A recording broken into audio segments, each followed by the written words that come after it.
This just in, Jeff from War for the Tower podcast has generously asked that his usual ad for his rollicking actual play Dark Tower RPG podcast be replaced with a plea for new unspoiled patrons in an effort to reach our fundraising goal for covering A Song of Ice and Fire. His copy reads, "Hey guys, Jeff from War for the Tower wants to take this week's ad time to encourage all of you non-patrons to come up with a few bucks a month to make sure Natasha and Rashawn cover A Song of Ice and Fire. I found Unspoiled through Dark Tower episodes, but Rashawn and Natasha covering Harry Potter got me hooked for good. Give that show a listen and then pledge away, friends. Long days and pleasant nights." Thank you, Jeff, for his noble sacrifice, and don't forget to look for War for the Tower on your podcatcher or visit warforthetower.com. This is an Unspoiled Network podcast. This is Unspoiled, covering Doctor Who, Season 5, Episode 4, The Time of Angels. In this episode, we get a return of the Weeping Angels. They're not called Oh wait, they are called Weeping Angels, sorry. What did you just do? I thought they were, I don't know. I'm sorry. I'm leaving that in. I want everyone to hear your shame. Welcome to Unspoiled.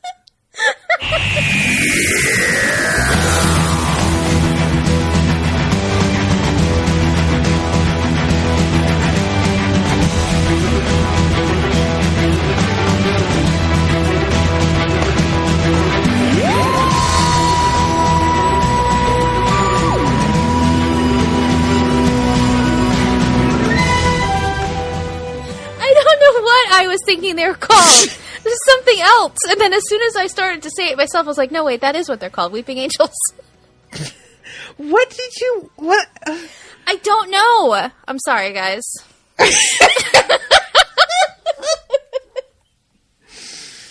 Oh, God. Welcome to the show, everyone. I am Natasha.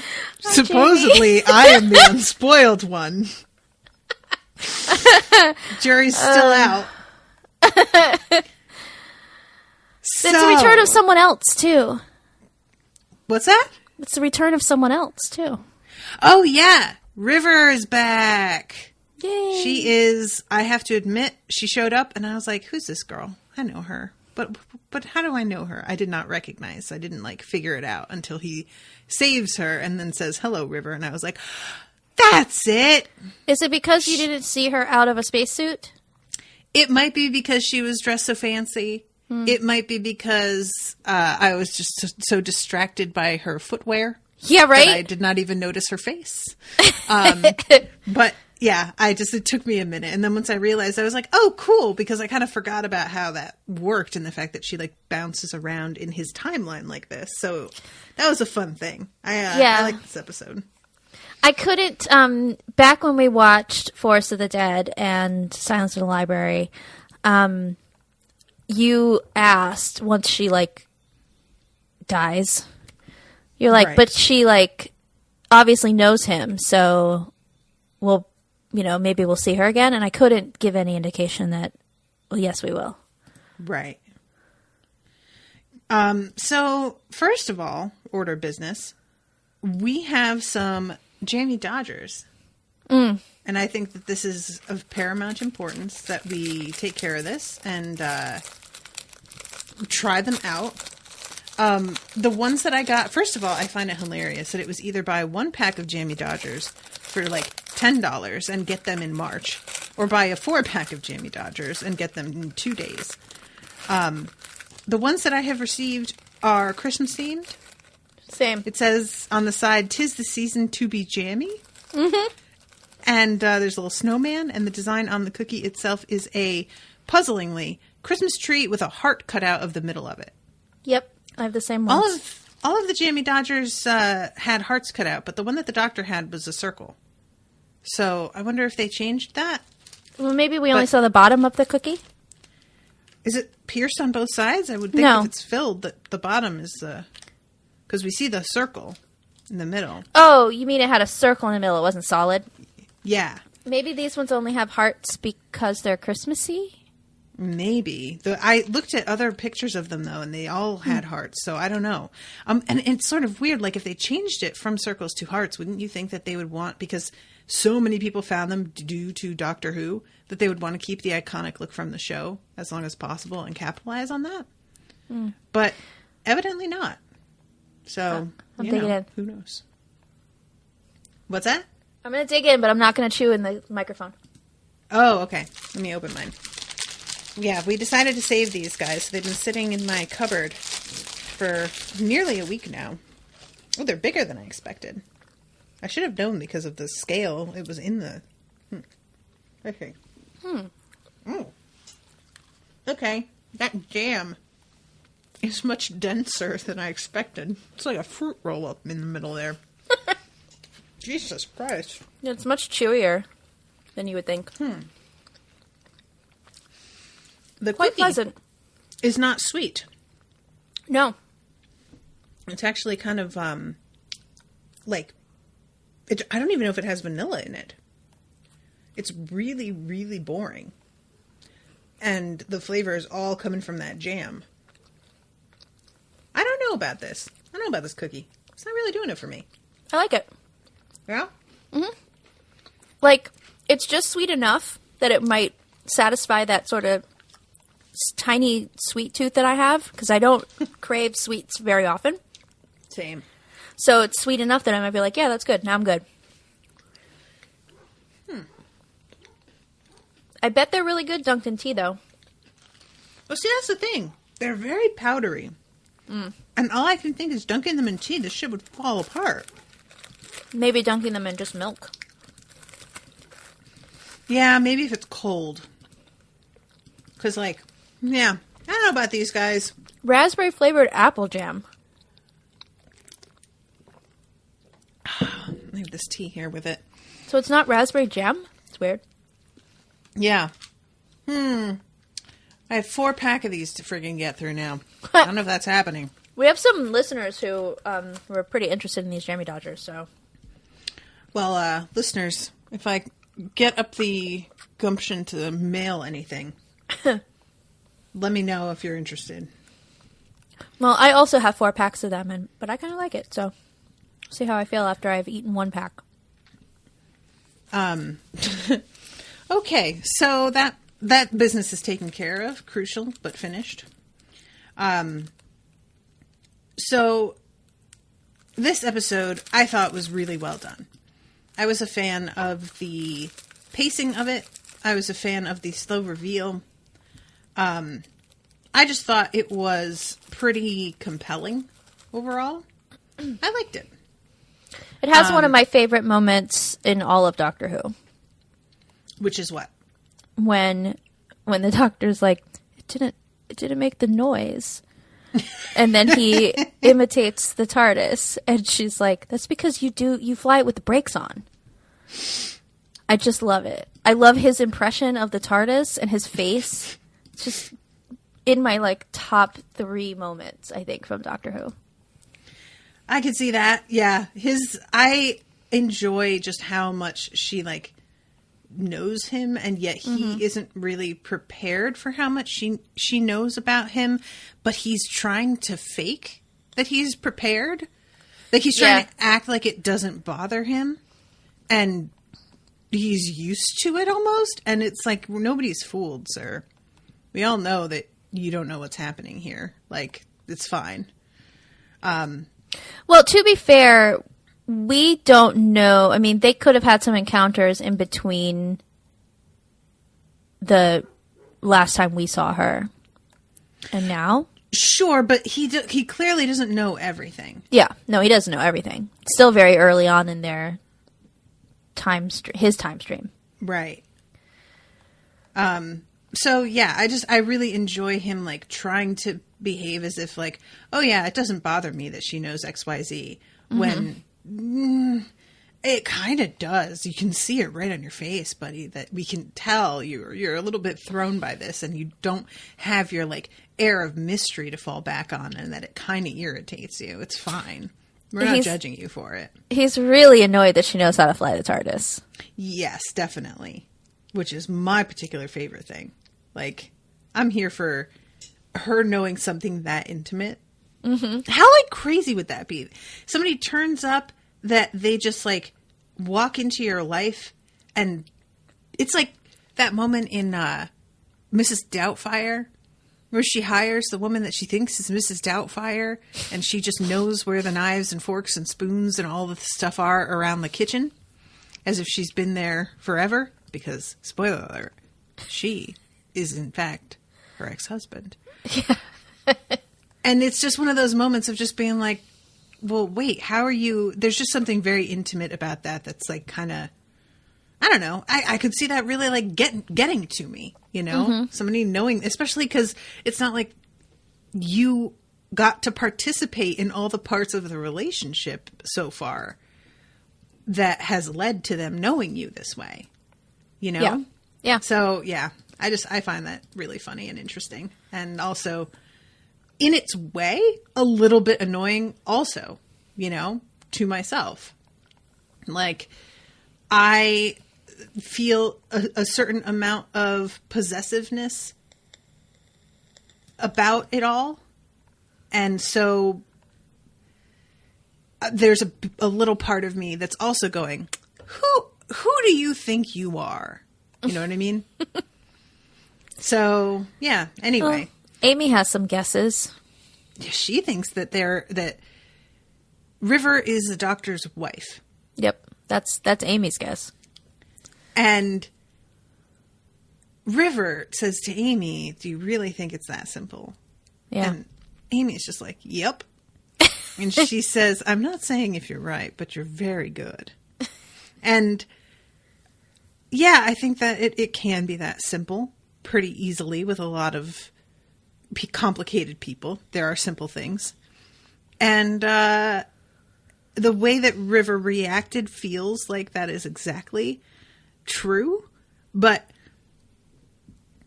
I don't know.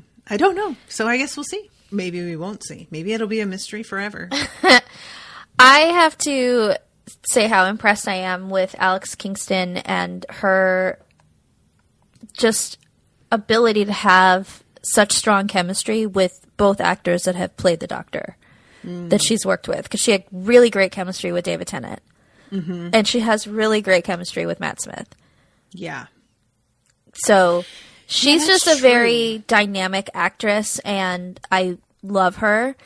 But the specific type of energy that she brings to this role and how she plays it off of these actors is pretty impressive because it feels seamless. Like, we know there's something. Mm-hmm. We learned that the last time we met her. Yeah. And despite it being a completely different actor, she still has that same sort of, like, yeah, no, it's no big deal. Like, let's just go through our diaries and, like, sync up, see where we're at. Right. Yeah, which is such a wild thing. In particular, you know, we knew the book was like this big reveal, her journal, in the last episode that we saw her in, where she's explaining, like, figuring out exactly where in the timeline he is compared to what she knows. Mm-hmm.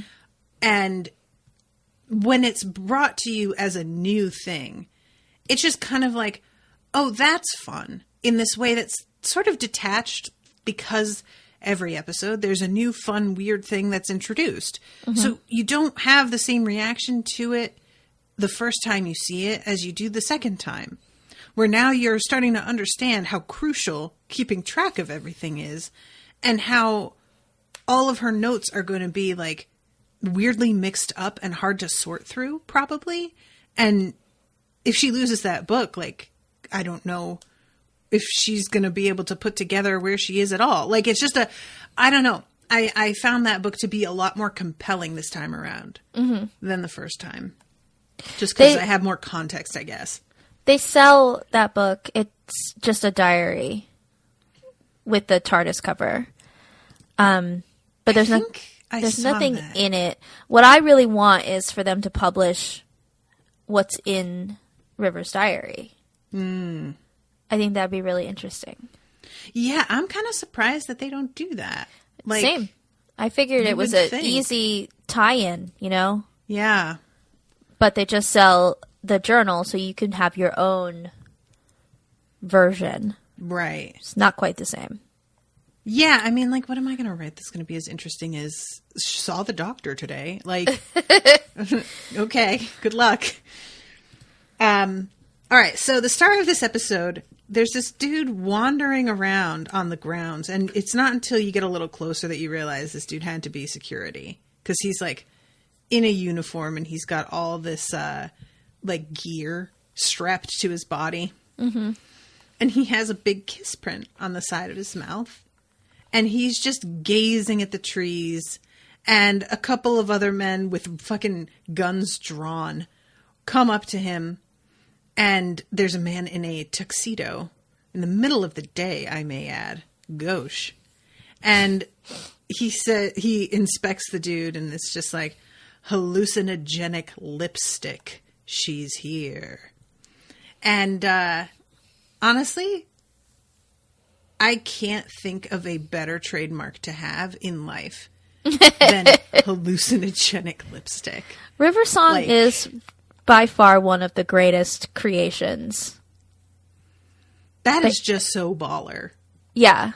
She is one of my all-time favorite characters in anything. And, like, you get a little bit of her badassness in those first 2 episodes, but once you meet her here, it's, like, taken up a notch, where I went from, like, I really like her because she's dynamic and I love that actress and I liked her chemistry and I loved those episodes, to being like, oh, my God. Right. She's amazing. Yeah, I feel like we knew that she was, like, a badass in general. Yeah. The first time we met her. But getting to see her in a totally different context, again, context is everything apparently, makes me appreciate a lot more her versatility as a person. Mm-hmm. You know, she's out here in a fucking evening gown and her platform spike heels and just like kissing what do you fucking think? Security guards. 7-inch heels? 8? I would put, well, it depends on if you're counting the platform with them. Well, I'm counting the actual length of the heel, because I have some 6-inch heels, and those are taller than my 6-inch heels. I would put them at 6 inches. Yeah? Yeah. Like, the platform itself looks like it's about 1 inch, maybe 1.5. And she's arched up pretty good, but it's not the kind of arch that I have. 7-inch is practically impossible to take a step. Okay. Maybe mine are just under 6-inch heels then, but those shoes are incredible. Yeah, they are some good shoes. And they are the color that would work with my wedding gown. So I'm kind of looking at them like, possibilities. Oh, I am going to have to resort to some really unfortunate footwear for my wedding. It's, I found these, so I have to walk down like a brick walkway. And, you know, it's not, spike heels aren't going to work. It's a brick walkway, and other than that, you're on, like, ground. Mm-hmm. So it's just a bad idea. You could probably, if you were, A, not as heavy as me, and B, a lot better at keeping your balance, you could probably make spike heels work if you really tried. But I'm not interested in doing that. So I've been looking around at alternatives, and I thought I would have to do a wedge. What I'm going to do, I think, is like a really chunky heel, because the wedges just don't work quite well either. And I'm going to get shoes like this for the photos so that it looks like, wow, you walked around in those shoes all day? Nope. Anytime any of you ever see my wedding photos, if you get a look at the shoes I'm wearing and you're like, how did she wear those all day? The answer is I did not do that. And the shoes that I actually wore are some pretty 90s looking chunky heeled platform. I'm sending a link to you actually right now so that you can see what I'm talking about. I put my size in on Amazon, and they were like, there's a used pair for $10. I was like, sold. So yeah. Oh my God, those are so 90s. Yep. These are like Spice Girl shoes. Oh. And they come in black velvet too. So for my bridesmaids, I may require all of you to wear the black velvet version of these. I won't do that, I promise. But it would probably work. I just really want height, because it makes your legs look longer under the dress if you have platforms on. And I have short legs, y'all. I have a body. Like if a corgi was made into a human being. With this really long torso. It doesn't make any sense. Short little legs and short little arms.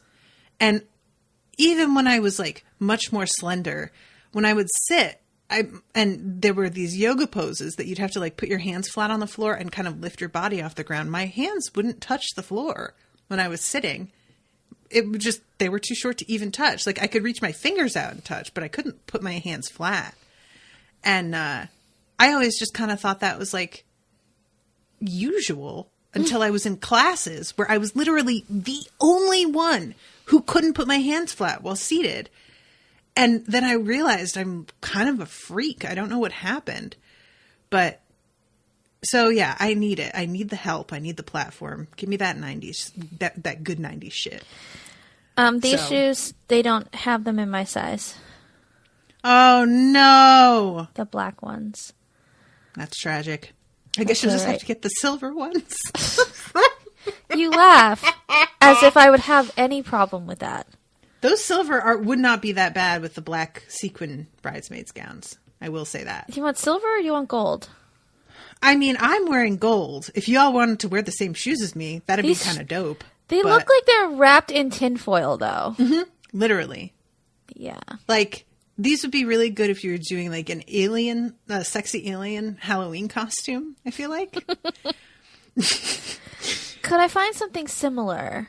But oh, yeah. Like, I found them very funny. So anyway, we see River. We don't realize it's her quite yet. She's walking. She's got these amazing shoes. She has a gun, it looks like. Mm-hmm. But then she's able to kind of use it in more than one way. Because at first she shoots the lock off. And she goes into this room and there's a black box there. And then she's like holding the gun, the same gun still. But it turns into a blowtorch, essentially. And then it jumps 12,000 years later.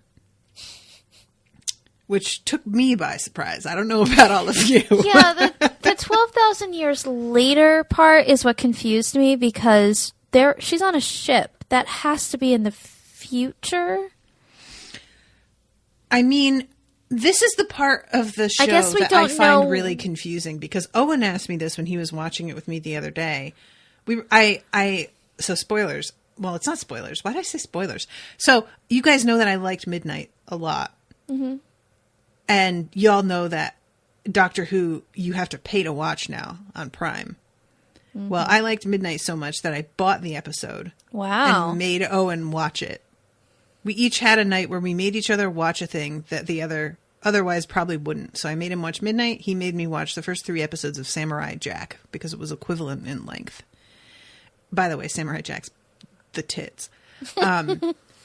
And in Midnight, it's like there's, human beings getting onto spaceships. And Owen was just like, oh, okay, so this is thousands and thousands of years in the future. And I was like, well, not necessarily. And he's like, but there are humans in space, so it has to be. And then I kind of realized, like, is it ever established that all human life forms come Earth specifically? Yes. It's been alluded to or in dialogue in several episodes where,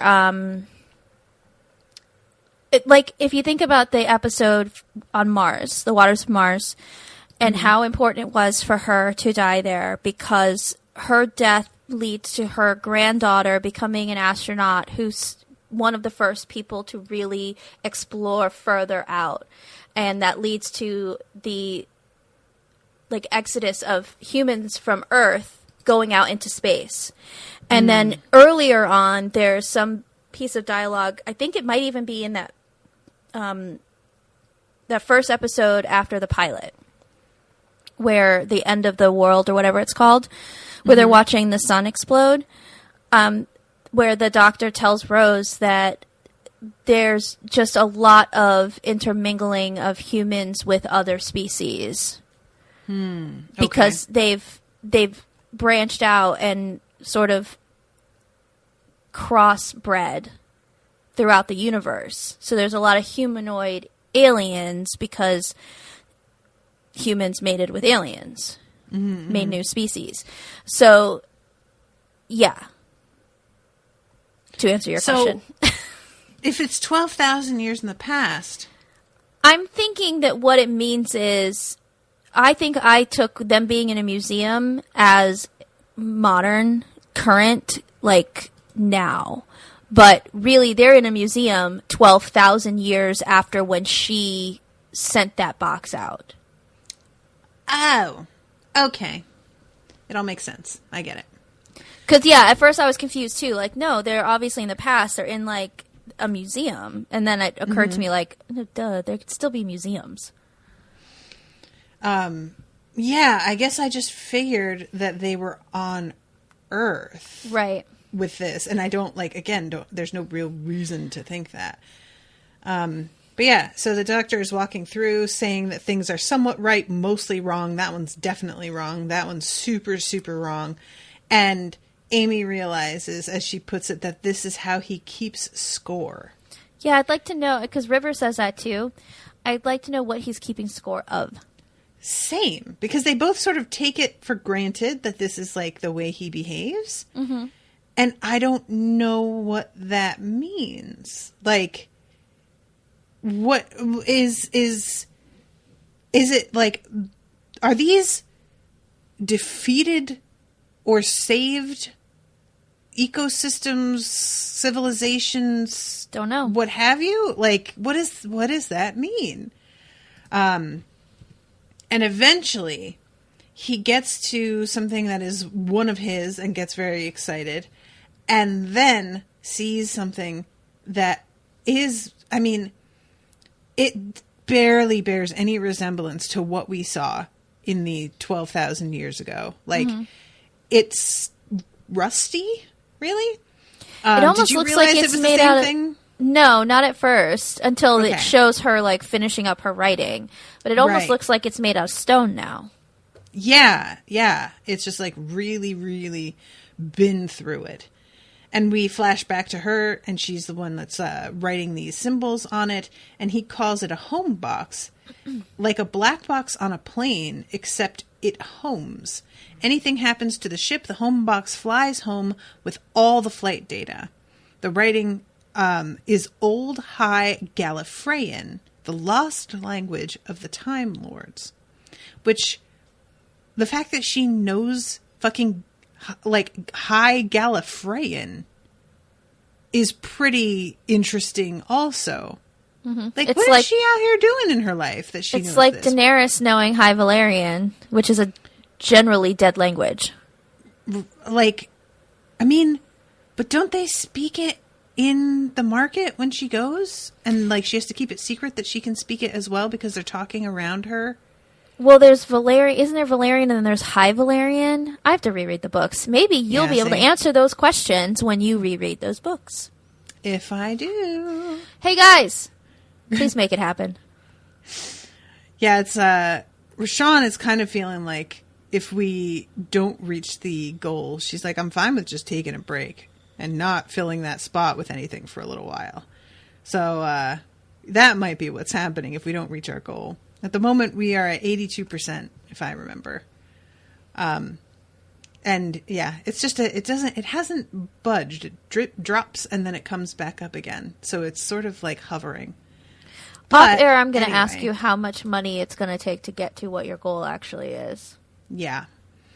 Because, yeah, it's like been around 82% and between 78 and 82 for 3 months.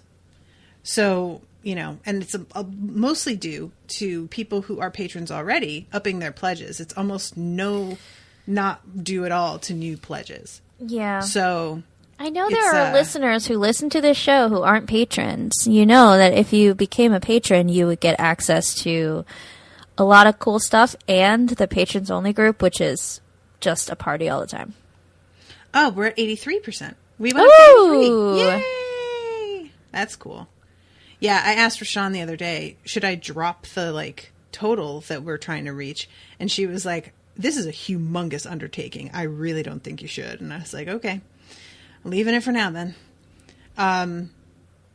So anyway, back to this. So she's leaving a message because I love this. He's explaining to her there were many, many days these words could burn stars, raise up empires, and topple gods. And she so says, dramatic. So what does it say? And he kind of looks almost disappointed that she's asked.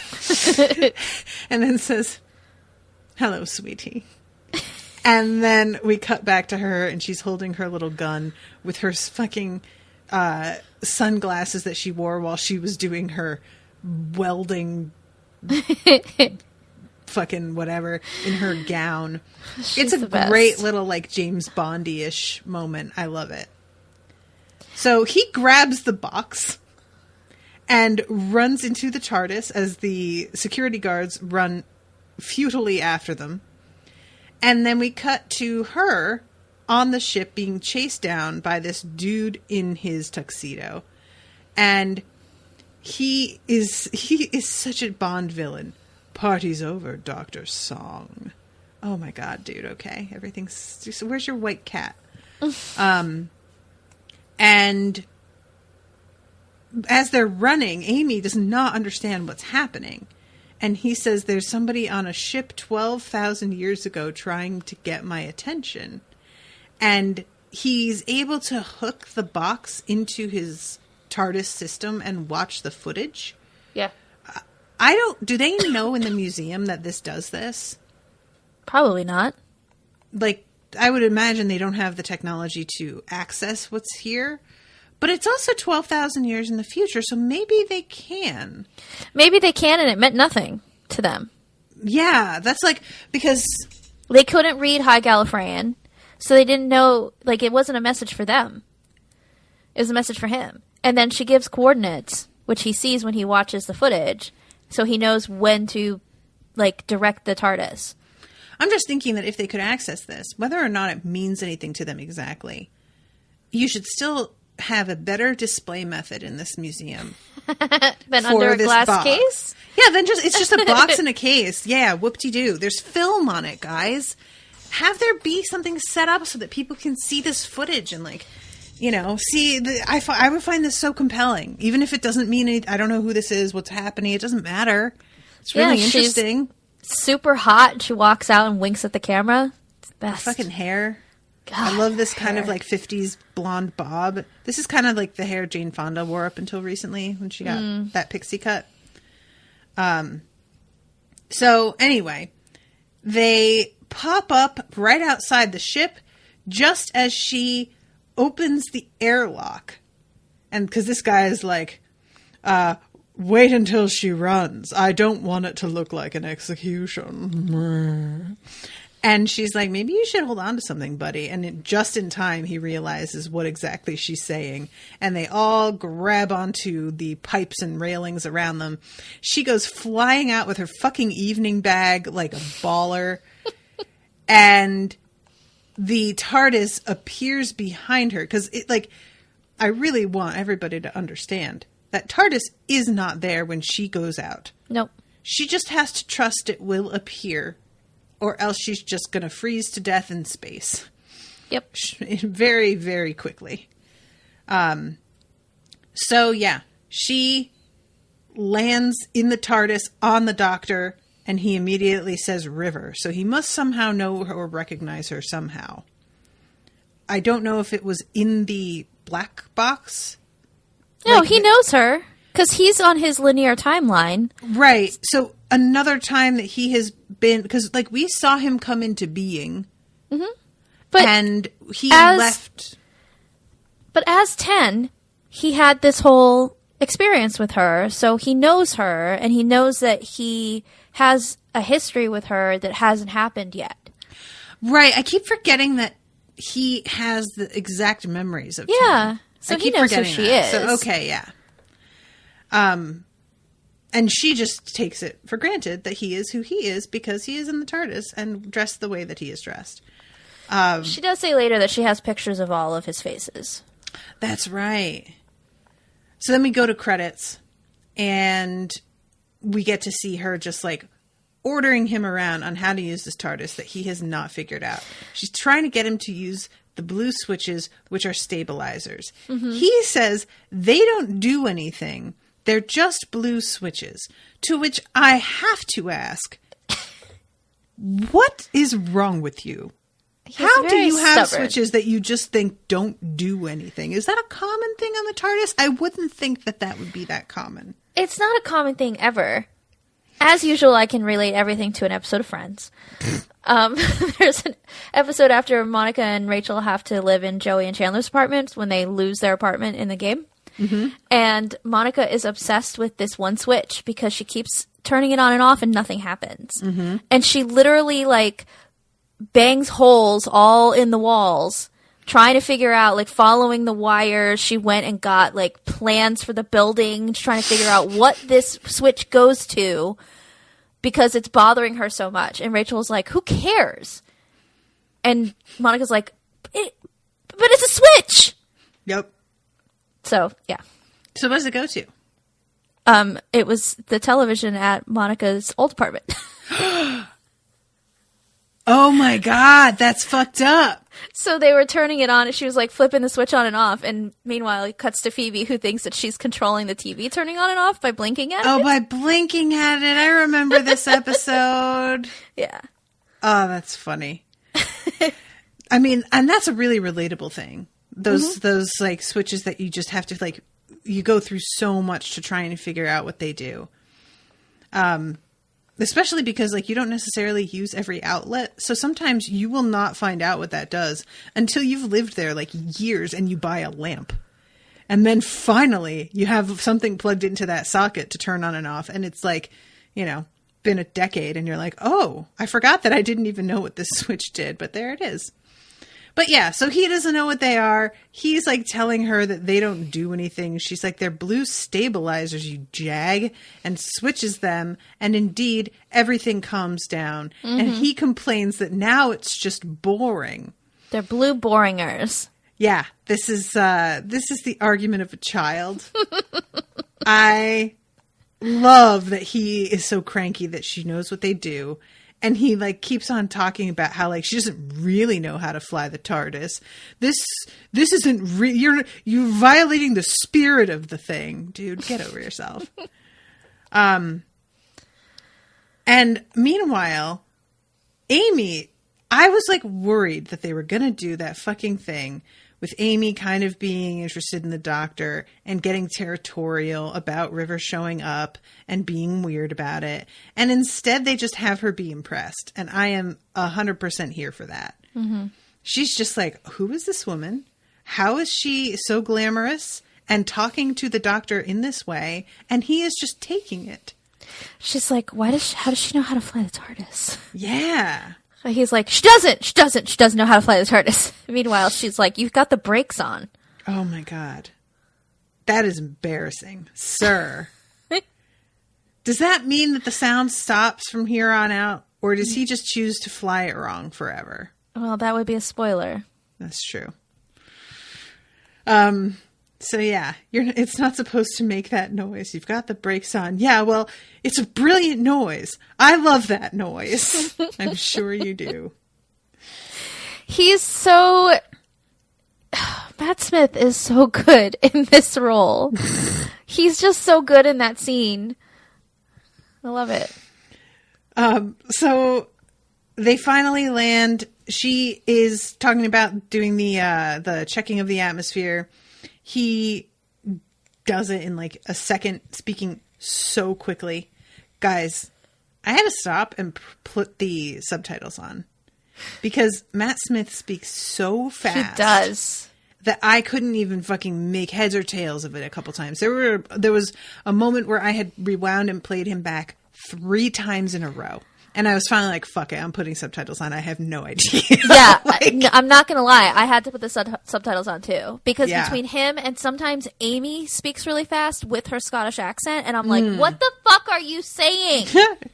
Between the two of you, I feel like I'm listening to a foreign language. Oh, that's funny. I don't feel like I've had a problem with Amy. It's one of those things where I'm like, did I ever have a problem understanding what she said? And I just let it go. It's and possible. was like, well, I don't know, but I feel like I've understood her mostly. You know what? We watched Dairy Girls, and I didn't put the subtitles on. But I know by listening to your podcast about it that I fucking missed a lot of what they were saying. Listen, I talked about that during one of the episodes that all I needed to do was go pour some hot water over a tea bag and put some sugar and milk in it. And I thought I could leave it on and go into the kitchen and make this cup of tea while Dairy Girls was on and come back and sit down. And for the duration of me being away from subtitles in the kitchen, I realized I understood exactly one character's dialogue out of the 6 of them. Whose? Michelle's. You could understand Michelle? Yeah, because she's really loud and enunciates really like, you know, in this way that I get. She talks really fast. It's Michelle just resonates with me. It's I don't know, you know. But yeah, I just realized like I kind of thought I was doing pretty well understanding until I had that taken away and I had the visual of their mouths moving taken away.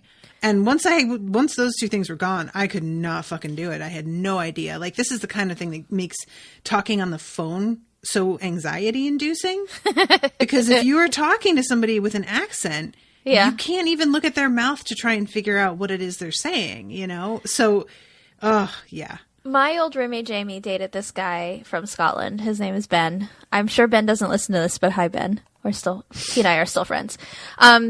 He was completely understandable until he was drinking.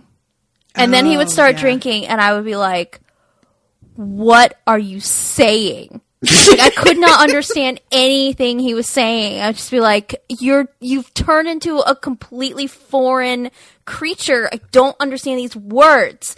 And he would repeat himself, and I'm like, it doesn't help. Yeah. You've gone full Scottish. Couldn't understand a word.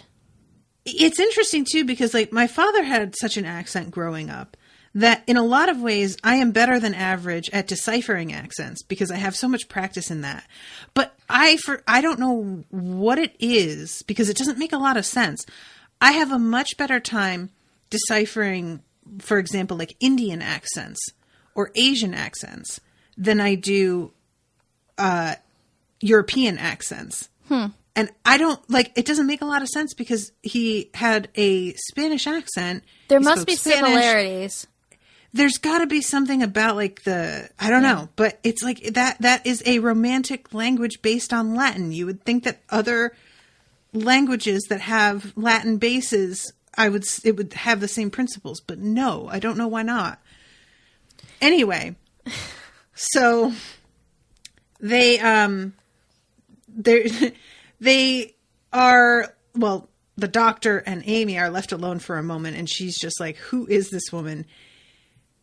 He tries to act like he knows in a way that I find so funny because he knows that there's a history, but he doesn't know any more than we do. Yeah. And the way he acts with Amy is sort of like all he says is, it's a long story and I don't know most of it. But even the way that he says that, I feel like he's trying to, in not saying anything, leave her thinking that he knows more than he does. Even as he's saying, I don't know most of it. I'm like, yeah, the way you're doing that, I feel like you just are still giving this impression that you know more than you actually do, but you're just deciding to be mysterious about it, you know? Which, I mean, again, it just makes sense. And he is getting into the TARDIS to like, she says, are you running away? And he's like, yeah, she's my future. And I didn't understand this like exchange because I'm going to read it. What are you doing? Leaving. She's got to where she wants to go. Let's go where we want to go. Are you basically running away? Yep. Why? Because she's my future. He speaks so fast that even with the subtitles on, it went over before I could even finish saying what he said. because she's the future, my future. And she says, can you run away from that? I can run away from anything I like. Time is not the boss of me. So what does he mean about like wanting to run away because she's his future? Because it's scary to him. Is that really all it is? It's that simple? It's frightening. He's just, oh my God, get over it. Yeah, like, here's this woman who is not intimidated by him. He is used to being the one who knows everything. Mm-hmm. And she knows more than him about him. And it's so scary to him that it's easier to run away. Man, he really needs to get some, like, human-esque life experience and understand how often, as a person, you run into scenarios where everybody around you knows more than you do, and you just kind of have to, like, fake it till you make it. Well, and because when he has been too privileged in his knowledge. When he does run into situations where he doesn't know everything yet, he still understands how to maneuver in those circumstances. But I think there's something about River, the fact that there is definitely some sort of relationship. Mm-hmm. He doesn't know what it is. It's clear it's something important, probably romantic. Mm-hmm. And he doesn't, it's all like a blank space for him. You know, like it doesn't, he hasn't experienced it yet. So it's like, I think it just freaks him out. Man, he needs to get over it. Did she already say the line about how like weird it is that how it's weird for her when his face is younger? I don't remember if she I feel said like that she or says not. that like when they're on the TARDIS before they get to this planet. Okay. She makes some comment about it's so weird when you have this very young face. Yeah, I remember her saying that, but I don't remember because I've been watching this while we're recording, and I don't feel like I have passed that part yet. But maybe I did. Maybe it's when they're in the little room where she shows them her little video. Mm-hmm. Maybe it's then. Maybe yeah. So at this point, Amy convinces him to let her go on because he promised that he would show her a planet, and she gets him to promise 5 minutes because that woman is not dragging me into anything, which is just, why would you even say that out loud, sir? Don't do it. So we see this like ruin on fire. It looks like the Capitol building in its way, you know, the like structure of it on the outside, except that something has just been like crashed into the top of it. And this is, I guess, the ship that she jumped off of? Yeah. Because he says, according to the home box, the warp engines had a phase shift, no survivors. And she says that would have to be sabotage. I did warn them. And he says about what? And she does not answer him. So I'm like, again, really enjoying the fact that she's choosing to keep shit to herself. I just like it. Look, this is just what I need. Okay? That's all I'm saying. So he calls her Professor River Song, and she gasps with excitement and turns around and is like, I'm going to be a professor someday, am I? Oh! Which is a pretty fun moment. I actually really like that a lot. Then she says, spoilers. Yes. And they wind up getting approached by a dude in military gear. This is Sir Jorah Mormont. Sir Jorah Mormont! And he's looking real spry here. Yeah, he doesn't have that grayscale. He's never really been my type, but he, like, I see it. And especially here, when he's being noble and helpful and whatnot. I'm like, yeah, I get it. Okay. He's got a really great voice. He really does. He should do some audiobook work. He probably does. Maybe. I would be surprised if he doesn't. He's got a really, really great voice. So he tells her, you promised me an army. And she says, no, I promised you the equivalent of an army. And it's really something to like hear her say this, but know that the Doctor just fucks it up so bad. Like he really does. And I'm sure they're going to get out of it. But as of the end of this episode, he has fucked up and gotten them all in a real bad position. Mm-hmm. So, you know, for the moment, I'm sure this guy is just like, wow, equivalent of a really shitty army. Thank you. This is very helpful. But yeah, he goes by Father Octavian.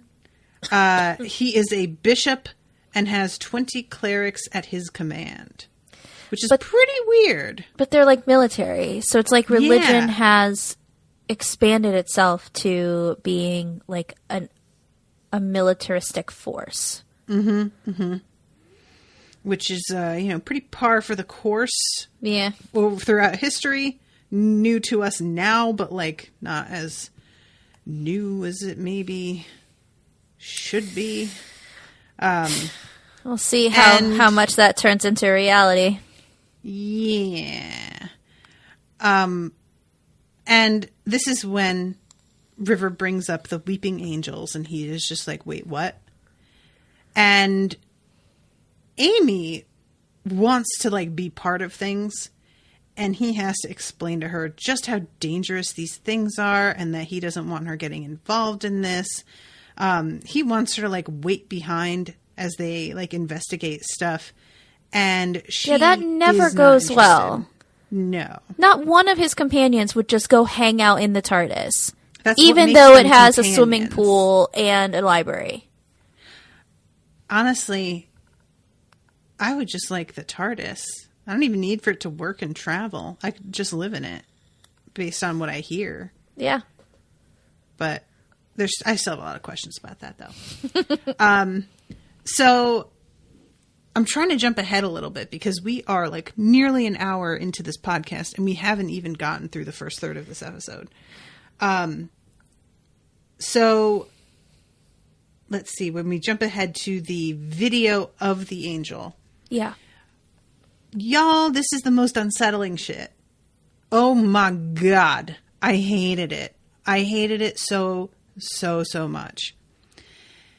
Apparently, a lot of the other weeping angels no longer have their wings, as we see later, because they just look like people, right? So the wings have like fallen off, I guess. I don't know. Well, because it's really hard to try to theorize what that means. I don't know if they all have wings. Because, like, not all statues have wings. Not all statues are angels, you know? But all weeping angels are statues. But do they have to have wings? I don't know. These ones are, like, so old, they're, like, deteriorating. So, yeah, maybe the wings fell off. Mm-hmm. Because they haven't had a power source because they haven't had anything to eat. Right. They basically, like, they ate every creature that was on this, what are they called? The race of people that were on there. It's something with an A. So they're all gone, and it's sort of a mystery of what happened to them. So now we know, like, well, the angels consumed them, essentially. Mm-hmm. Dropped them in another time where they had to live out their lives. But then they ran out of food. Like, they ate everybody. Right. So then they've been here for however long, hundreds of years probably, and they're starving. So, yeah, maybe their wings fell off. You would think we would see, like, some wreckage of that around all of these deteriorating statues, but we don't. Yeah, it's just, like, because this one in the video has the wings, so it's very distinctive one was and on you know the what ship. It is. Right. So it's just, like, it gives you this established, like, reminder of what they look like, but then they don't look like that anymore, for the most part, in the rest of this planet. So I was assuming that it was like the erosion that caused their faces to come off and everything was what lost them their wings. It's probably true. And maybe like they fell off and they just fell, like broke into little rocks or whatever. So we're just not seeing like wing-shaped things on the ground around them because then it would have been too obvious. Right. And River says something about how this is what, a 4-second loop? Yeah. What does she mean when she says that? Because that made it sound like this was a recording. She recorded the angel that was on the ship for 4 seconds. And so what she's playing for them is that recording on a loop. So kind of like a GIF. Why did she record it for 4 seconds? Why did she even do this? I guess as proof of it being on that ship. Because I thought what she was doing was keeping a camera on it so that somebody would always be looking at it, and that way it would not be able to move. I don't know if she completely understands what they are. Oh, I thought that she did. Because she asks him, what do you know about the weeping angels? Mm-hmm. So I think she knows some. But it's hard, I would imagine, it's hard for anybody to know much because they attack so fast that most people that would understand the weeping angel has already been, like, bounced into some other time. Huh. Because, like, I mean, the thing about looking at them is really basic knowledge, though, that everybody does seem to know. So using the tactic of having a camera on it, I would have thought would have occurred to people. And, like, I'd like to say that I don't know that works. I don't know if a camera, if that being, like, the barrier between somebody looking at it and the actual angel itself, would that be enough? Would that still work? I don't know. But that's what I had assumed when she first started talking about it. And then I quickly began to realize, like, no, I interpreted this wrong. That's not what's going on at all. Because I thought that was smart, you know, just if that does work, you just put cameras everywhere and then they can't ever move. Just have people stationed all the time, you know? But okay, so it actually captured the image and is holding it. Yeah. It's not just playing live.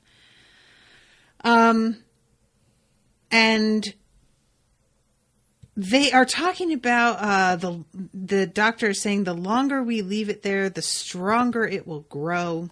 And he's asking about the temple, the Aplans. That's the indigenous life form that was here. They died out 400 years ago. And 200 years later, the planet was terraformed. And there are 6 billion, I think, human people living on the planet. Let me see. 200 years later, the planet was terraformed. There are 6 billion human colonists. Yes. So, there's a lot of people on this planet. I don't feel like I really appreciated that first watch through. I don't think I even caught that line. Are around here. Yeah. But that's a risk. Okay. Yeah. And Sir Jorah is basically like, so, if there's a risk to the population and starts to be like, well, you should really tell us so that we can deal with it. And he's like, oh my God, yeah, there definitely is. Are you kidding me? Like, they say something about later, we don't know what killed all the Aplans. And he's like, yeah, we do. We definitely know.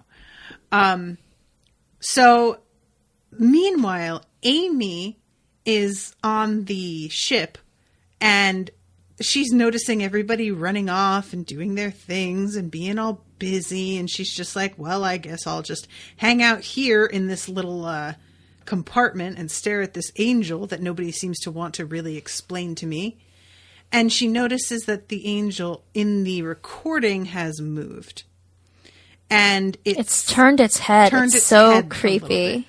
Guys, I know that I'm not even going to say scary movies are very, very subjective. There are movies that really scare me that other people are like, are you serious? And then there are movies that scare other people that make me laugh. But I have always been really freaked out by The Ring. That movie just freaked me out.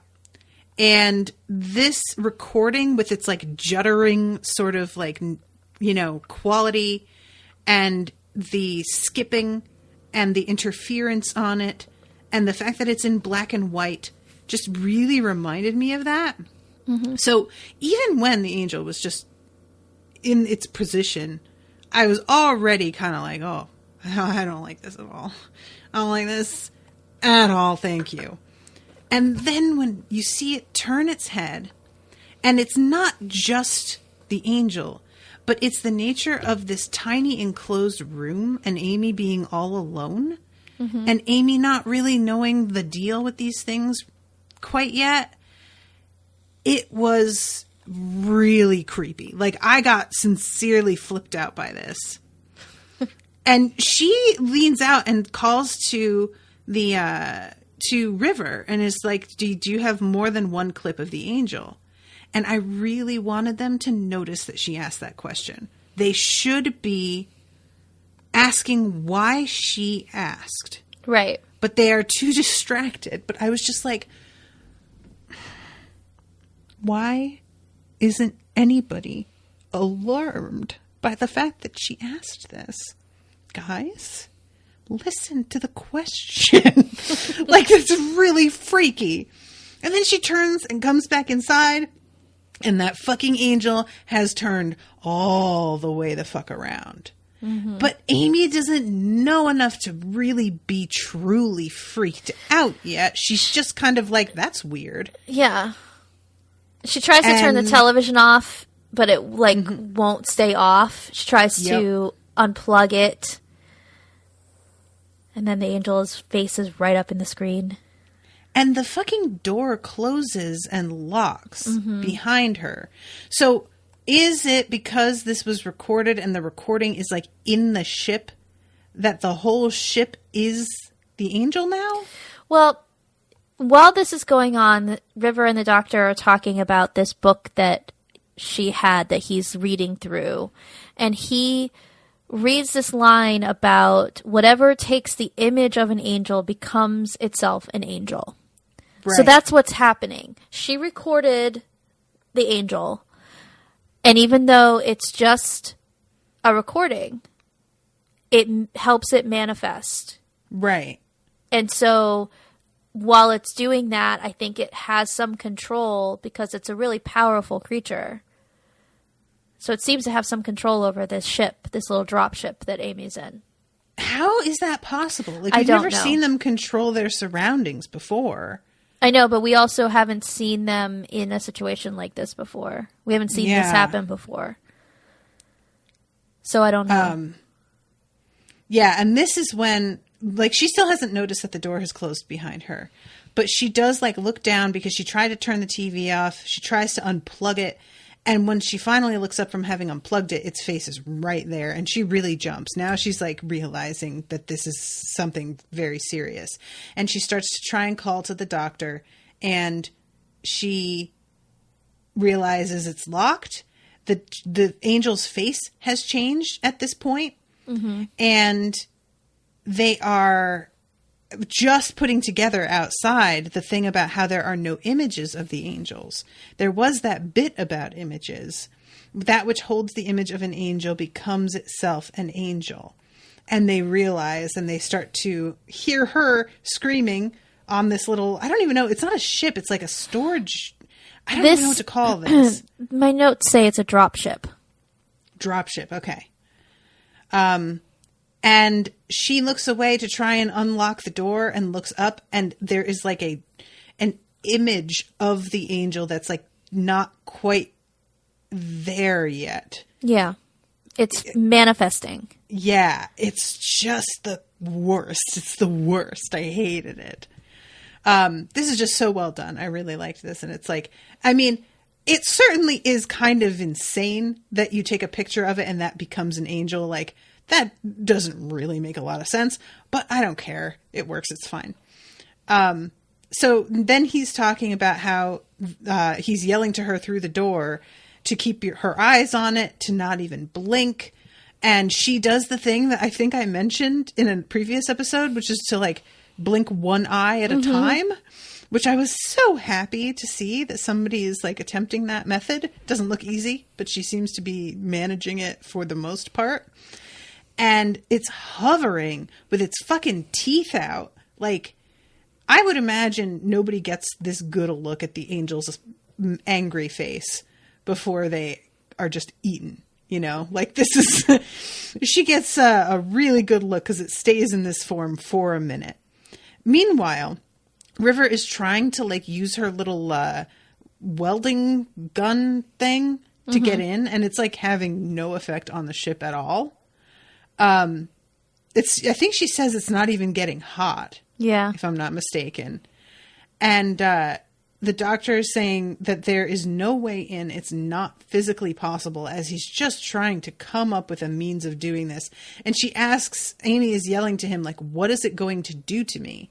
Which, honestly, I can't believe that y'all are not even going to explain to her these basics before she is out here.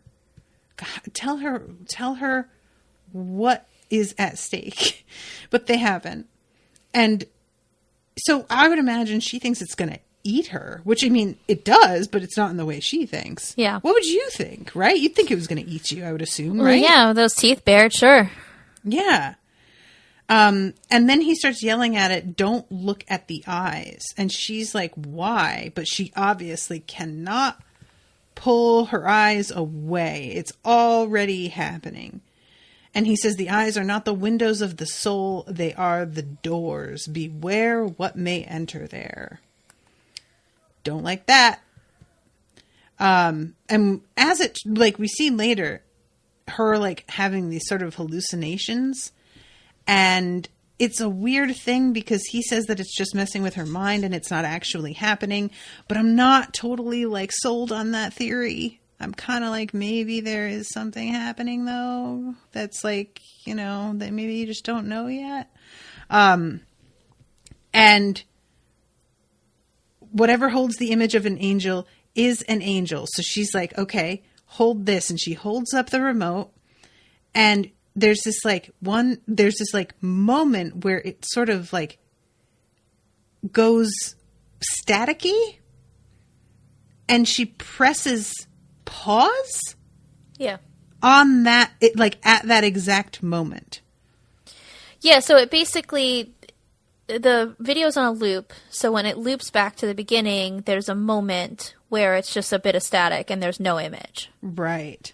So she pauses in that moment, so then there's no image of the angel either. Which, I guess, it's weird to me that she can't turn the TV off, but she can, like, pause it. Mm-hmm. You know, like, that doesn't make a lot of sense. But again, it's fine. Everything else works for me, so, like, I'm willing to go with it. So they come and get the doctor unaware that this whole thing just happened. Poor Jorah. He doesn't know what's happening. And normal. That's true. And he is like, come on, we're going into we got through, we're going into the maze of the dead, I think is what they've been calling. Is that right? That sounds the Catacombs. Right. Yeah. And as they head out, you can see Amy, like, saying, yeah, hold on, I'll be right there. There's just something in my eye.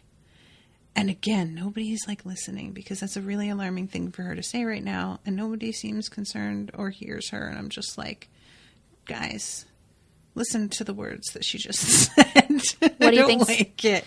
What do you think's in her eye? Well, that's what I'm saying. Like, he says later that, like, it's messing with your head and it's only making you think that your hand is made of stone, and it's not really. But I feel like there's something more happening there. And I don't know what that means. You know, he says, like, the eyes are the doors to the soul. Like, what, can it possess her? Can an angel possess her? I don't know how that works. It seems like this show kind of makes up the mythology of things as it goes along a lot of the time.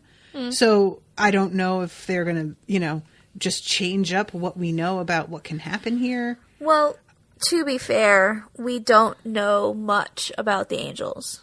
Okay.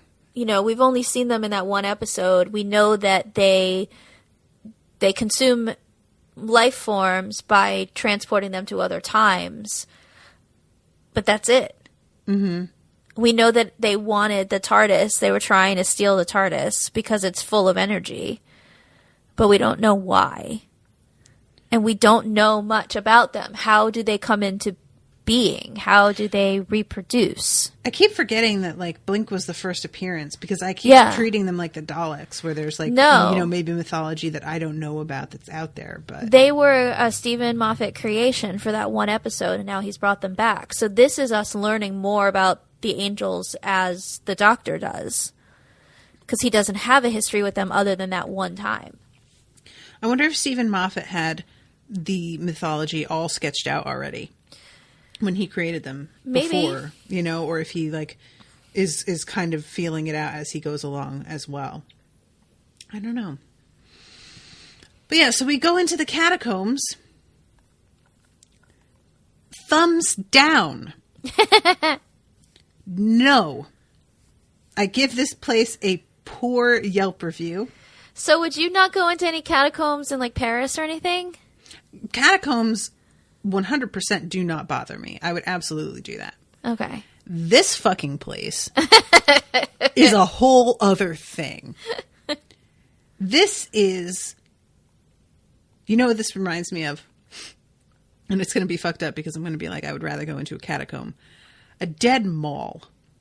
Huh. Like one of those malls that's just got maybe like a bunch of the fucking mannequins still hanging around. There's catacombs that have bodies, but it's like, the skeletons. I can deal with skeletons. I don't, like, that doesn't scare me. Statues are so much freakier, man. They'll play with your eyes. They'll trick you. It's like, and to top it off, we have the weeping angels already in this episode. So we know we're dealing with something that can blend in here specifically. So this kind of reminds me of that part in Blade Runner where he like chases them into a factory that makes the robots. And there's just tons of their like figures around and he has to like figure out which ones are them and which ones are, you know what I mean? There's an episode of Westworld where they kind of do that too. Mm-hmm. It's too close to people. I don't like it. And it's too close to people. Skeletons don't bother you. Those literally used to be people. They don't look like people. They do. They look exactly like people, just with no skin. That's not what people look like, Jamie. I don't know how to tell you this, but people usually walk around with skin and muscle and shit on them. A skeleton is just so divorced from my experience of human beings that it doesn't bother me. It doesn't have the same... Now, a corpse, yeah, no. Fuck that up. No, I will not deal with a corpse. But a skeleton, fucking whatever. It's not doing anything. Can't be a zombie. There's nothing a skeleton's going to do that's going to freak me out except maybe like play some calypso music on its own ribs. Game of Thrones would say differently. That's true. I guess they do reanimate those, but they are like the really easiest ones to deal with. You just fucking toss something like into the midst of their bones and they go clattering apart like broomsticks. I just like, it just doesn't bother me. But like, you've been places where they have like, have you ever bumped into a mannequin and apologized? No. I have done that multiple times. Because usually mannequins are like up on a platform, so I'm not really able to bump into them. Sometimes they are. In a lot of department stores and stuff, they're not. But yeah, like this, it just, no. This is part of also why I don't like Owen. Owen's grandparents gave us a life-size Santa, to put like, or it's not life-size, but it's like child size, like a 10-year-old child, maybe. It's too big. It's too close to like person size. And in the dark, it's just really freaky. And anything that's like the shape of a person that is alive, like even just having a bathrobe hung up on a hook at the right height for it to be in the dark, it freaks me out. We have a coat rack and it used to be in one spot, but we moved it one year at Christmas to put the tree in that spot. Mm-hmm. And we just ended up leaving it where we moved it to because it works out fine where we moved it to. Mm-hmm. And for a while, I would come out in the morning to get ready for work, and I work really early, so it's usually very dark. And out of the corner of my eye, I would see a shape and jump and then realize it's just the coat rack. This is what I'm talking about. I got up the other night, and I don't even remember what it was that was hanging, but I was going to the bathroom in the dark, and there was something on the inside of the bathroom, like, so you didn't see it until you closed the bathroom door behind you, and there was something hanging behind me in the mirror, like a fucking horror movie. And it was just like a bathrobe, I'm pretty sure, but I almost hit the ceiling. And then you try and go to bed after that. Jesus. So yeah, these things are all just like, they look like people, but they're clearly statues. But the thing that's like bad out there is also a statue, which could be camouflaged in any number of these areas. Yeah, it's a question of why the doctor didn't consider this as an option. I guess because he didn't realize that the angels were already here. Besides the one that was on that ship. Like, they're trying to get to the wreckage of that ship to get rid of the angel that's on it. Right. They don't realize that the angels were here already. Right. And that this one probably crashed that ship here to get back to its brethren. So, the ship that is crashed is the ship that River was on. Yeah. And while she was on it, the angel, angel was already there? Yeah. She got on this ship clearly as some kind of party guest. Mm-hmm. We find out from her quick conversation with Sir Jorah that she's a prisoner who has been allowed out of prison for something by these clerics. Right. She gets on the ship and gets this video of this angel, sends this message to the doctor, and escapes because she's probably not supposed to be there. She's some kind of criminal. And they know that. And then it crashes. Now, they didn't know that it was going to crash. She didn't know that it was going to crash. She just warned them, like, there's trouble on this ship. You're going to be sorry.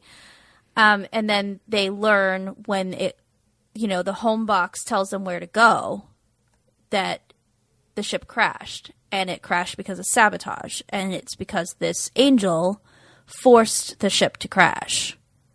Gotcha, here. Okay. So what they're looking for, they're going through these catacombs. It's the easiest way to get to the wreckage of the ship, which crashed on top of the catacombs. Right. But they don't know that there used to be angels here, and that it's the angels that killed all the Aplans. Right. Okay, I gotcha. Because, like, I got the order of things wrong, and I thought that she had taken the video after getting here, because there's a portion of the introduction to this planet where she goes off and does her own thing and comes back and then shows him the video. No. So I thought that she had gone and found this and taken the video after the fact. But okay, so I get it. She took that while she was still on the ship before. Mm-hmm. Got it. Okay, cool. So yeah, the Jorah says something to her about how, like, the doctor can't find out what she really is, or he won't help us, which is really interesting, because it's like one of those things where I'm like, is he right about that, or is he interpreting the doctor a certain way and totally underestimating or misunderstanding the way that the doctor would react to whatever news it is that she's hiding? All she says is, I won't let you down. Believe you me, I have no intention of going back to prison. Mm-hmm. But she doesn't say anything about whether she agrees with his assessment of how the doctor would react to this. I guess it depends on how bad whatever it is that she did was. Right. But either she knows how the doctor would react because she knows how he did react when she did tell him whatever this is at some point in her past, his future. Or she agrees, probably isn't a good idea for him to know what I did. Right. Well, I guess we'll see, because we don't know. What do you think she did? I think she is... I have no idea.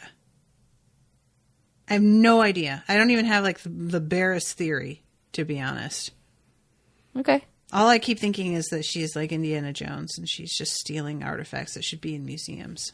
She does blah, blah. Sorry, all my words blurred together. She does say she's an archaeologist. Right. So that's what I keep thinking is just like, yeah, did she steal shit? Did she like, is that how she knows High Gallifreyan? Did she like bust into Time Lord tombs? Maybe. I mean, it'd be hard to do since that planet's gone, but is the planet gone? I don't know how any of this works. Actually, I would like somebody to tell me whether Gallifrey is gone or if it's just like the entire civilization is destroyed. Because there was a big war there. So is everything destroyed or is the entire planet destroyed? I'm unclear. I kind of assumed that the planet still existed. But then why wouldn't he ever want to go back there? What's for him there? I don't know. Add memories and bodies? I guess, but still like it's home. It's your original home. Is it though? Like, if something happened to Earth and it got like fucking obliterated and it was still circling the sun and it was still a planet, but it was just like, you know, a nuclear winter, would you want to go back? Probably not, I guess. Like, I wouldn't be interested. It would just depress me. Just make me go, oh yeah, I remember when there was an ocean here and now it's just a well of dirt. Yay. Now it just looks like Mars. Yeah, exactly. But okay, so they start walking around here, and this is like, you know, some shit's about to go wrong. Like, my instinct was, oh my God, they're all weeping angels. But again, I'm like, they don't have wings, they don't have faces, and I kind of assumed that weeping angels would be impervious to this kind of damage. I thought that they would be like, because of them being like stone only when a living thing looks at them, that if they were locked in this area where there weren't people, they wouldn't experience this kind of decay because they would be able to not be stone most of the time. Do you know what I mean? Yeah, but they also are like very weak. Like they've been in this condition. It's like basically they're like desiccated. Like they're alive, but they're so weak. Like, did you ever read? I guess they're kind of like in hibernation mode. Sort of. Did you ever read the Anne Rice books, the Vampire Chronicles, like Interview with the Vampire and the Vampire Lestat and stuff like that? There's something in those books where the vampires, I think it's those books, they don't eat for a long enough time, they basically just sort of almost mummify. Mm-hmm. They're still alive, but without drinking any blood, they just exist, and they sort of get stone-like. It's in Queen of the Damned, which is the best of all of those books.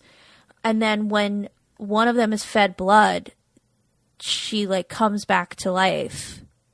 But she's basically been sitting at like a statue for centuries. So that's kind of how I look at it with these guys. Like, they're alive, but they're so weak that they just basically like can't move and are just existing until something comes along to feed them. Okay. All right. I can accept that. So then we get like the scene that I really disliked, in which Amy feels like there's something in her eye, and then she puts her hand up to her eye and all the sand pours out of her eye. Yeah, that's awful. But then she stops and looks at her hand, and there's nothing there, and it seems fine, and she's obviously really freaked out. And here comes River, and she's just like, are you okay? And Amy's like, yeah, I'm fine. I definitely didn't get bit by a zombie, and I'm now hiding it while I'm amongst you all.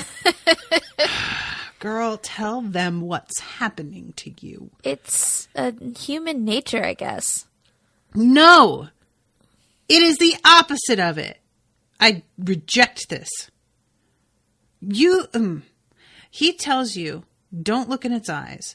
You do look in its eyes and feel as if you can't look away. And then feel like there's something in your eye and sand begins to pour out from between your fingers. You don't tell anybody and go, I think something might really be wrong. 'Cause I fucking do. I tell everybody. Because I just need somebody to figure this out, because I would be positive at this point I am slowly turning to stone. Which is what she begins to think later. Mm-hmm. Well, not keeping that shit to myself. Absolutely not. Amy instead she deflects and she's like, what's up with you and the doctor? Yeah, and we have the whole I think you're his wife thing. Yeah. Meanwhile, these two dudes get sent to explore this other area to see if they can get through there. And these poor sons of bitches. We've got Angelo, Christian, and I feel like there was another one. Daniel? Or no, that was Bob. Bob, yeah. How could I forget? Good old Bob. And there is this real weird thing where they all sort of separate. And then Bob is on the channel on their walkie-talkies being like, hey guys, come and see this thing. Well, no, first it's Christian. And he says that to Angelo. Angelo, come see what I found. Come look at this thing. Come and see. Come and see. Okay. Just like the pink letter. Come and see. The what? You need to reread A Song of Ice and Fire. It's the letter that Ramsey writes. Come and see. I thought you said the pink glitter, hence my confusion. The pink letter. And then it's Angelo, because then Angelo gets killed, and when Bob is looking for them, he says on the radio, no, come here, Bob, come see what we found. And then Bob gets killed, and he relays that same message to the rest of the team, but he's honest about what happened. Oh, no, they were dead, and it killed me too. Yeah, so why is he honest? Why do they tell? I'm not sure. It reminded me of the data ghost thing from... Totally, yeah. From River's other episodes. Library, yeah. But it's not really that. It's almost like that villain thing where we got to tell you what we're doing, what we're up to. Here's my whole plan. Yeah. And I'm not mad about it because it was a really freaky reveal where he's basically they stole my voice. They don't have voices. So it's kind of just using me to talk. But it's they can't quite break past his... It's almost the way I interpreted this, and I could be wrong, is that they can't erase his personality. And his personality is no, I want to save my friends and help them. Yeah. And they're using his voice, but his will isn't entirely gone. Mm-hmm. And so he's telling on them when maybe that's not what they intended to do. Yeah, maybe a little bit. I don't know. Sure. But yeah, so this slow burn, it's suddenly becoming clear. They realize that these things can't possibly be the Aplans, because they all have two heads and none of these statues do. And it's he and River realize it at the exact same moment. And they're basically both why the fuck did we not see this sooner? Oh my God. There's this weird moment where the doctor says something about how self-marrying was outlawed. Yeah. And then he's like, what the heck was that about? But that's the church for you. And then turns and says, no offense, Bishop. To which the bishop says, quite a lot of offense taken, if that's all right, doctor. Yeah. Which I honestly love as a response. Like, I don't feel like I've had anybody do the, like, no offense, but thing to me in a minute. But the next time that comes up, I think I'm putting this in my pocket.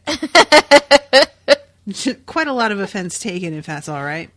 Like, it's like when Leslie and Anne are having their fight, and Anne goes, "Offense! That's rude." There's in Community, there's a character who they all kind of like weirdly gang up on for no reason in one episode, and they keep saying like, "No offense, but you have a big head, your child is ugly, and we all hate you." And the poor kid keeps being like, "No offense taken," until they're finally just saying, "Shut up, dude," or they'll say something like, "or this asshole," and they won't even say no offense, and he'll say none taken preemptively. And finally, at the end of the episode, he snaps and says, "Offense taken!" And there's this long pause, and then, "Offense taken." It's pretty good. But yeah, so the self-marrying thing was outlawed, but the doctor liked it. And he doesn't think it should have been outlawed, right? That's the takeaway there? Yeah. Honestly, if anybody's going to get into self-marrying, it is the doctor. 1,000%. So that all tracks for me. I also like that Amy's like, I mean, those divorces must have been really messy. I missed that line. Oh, Amy, that was good. So finally, they put it together. They realize that, yeah, these are all angels, and that they are all being approached. They gather together in a knot, and the doctor's like, "Everybody get behind me. I want you all to switch off your torches." I love Octavian being like, what now? And they say, "Are you sure this is a good idea?" Because he says he's going to switch his off. And he doesn't do the, like, kind of, what I would say is sort of his trademark, like, "Oh no, this is hugely dangerous," he kind of gleeful. He really seems like, "No, I don't. But what are you going to do?" And it feels much more serious in the way that he says no than usual, you know? Yeah. So he switches it off. Everything goes dark for a split second, and then he turns it on again, and they have moved. Yep. The creepiest ones are the ones that are climbing. They have holes in their faces, some of them. Those are the creepiest ones, Jamie. Most of them have little holes in their faces where their eyes were. Ugh. I hate it. His face looked like honeycomb. It was like, oh God, I hated it. Their noses were gone. Yeah. So yeah, they're, somebody, I don't know who it is that says like, "Well, they can't be." And I'm like, "But you just saw them move. What is your explanation if that's not what's happening?" And he says, "Every statue in this maze, every single one is a weeping angel. They're coming after us." And, yeah, you can see a lot of them had like clothing that's also like fallen away as well. And there's still some poor sap out there wandering around being told, "Come and see, come and see." "Bob, are Angelo and Christian with you? All the statuses are active." "I repeat, all the statuses are active."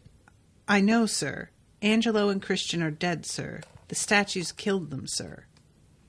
So what does he mean when he says all the statuses are active? Do they have like something that keeps track of their heartbeat? These killings were different from normal angel killings because they snapped their necks. Right. So I think it's that their uniforms are still there. So they haven't been like moved anywhere. Yeah. Like their bodies are still there. So it seems like they're still alive. They should be fine. Yeah. Right. So yeah, this is when the doctor takes the thing away and like literally puts his hand in Octavian's face to shut him up, which is just the rudest thing in the whole world. And he finds out that their necks were snapped and is just like, "That's really weird because that's not how that goes unless they need the bodies for something." And Octavian is saying something about how like, well, they might still be alive and maybe we can go and rescue them. And the doctor is getting impatient with that plan. He literally grabs the thing out of his hand again and says, don't be an idiot. Octavian, you have the patience of a saint, sir. Honestly. Like, look, the doctor's not wrong, but he's just being such a douche about it. Fuck. I didn't escape, sir. The angel killed me too. And they both stare at each other. And I love the look that River gives Amy, because River, like, has her... I'm trying to explain the expression on her face, but she has her face sort of like in her chin the way that you do when you just got done grimacing a little bit. You know how your chin goes back? And you're just like, ugh. It's like she's just keeping herself from literally going, ugh, when she turns and looks at Amy and kind of gets it together. And there was something so funny about her expression here to me. She's just very expressive face. Maybe you should screenshot that because I don't remember that face. Okay. We do need a new cover since it's still electrified John Sim. Oh, that's a good one, though. I don't want to replace that. You're not in that group. No, but I know it's there. It gives me deep satisfaction. It's him electrified and it says screaming. Roaring, isn't it? Roaring, yeah. So good. Roaring. Okay, so I'm going to send it to you. What do you mean the angel killed you too? Snap my neck, sir. Wasn't as painless as I expected. But it was pretty quick, so that's something. Rude. Wasn't as painless as I expected feels really like, I don't know, that's not necessary. And like later on, there's much more unnecessary shit that he's mentioning. So this is part of like a plan, I think. But oof, it really got to me, him saying that. So the doctor says, if you're dead, how can I be talking to you? And he says, you're not talking to me, sir. The angel has no voice. It stripped my cerebral cortex from my body and reanimated a version of my consciousness to communicate with you. Sorry about the confusion. Bob How is so British sweet. can you get? He's so sweet.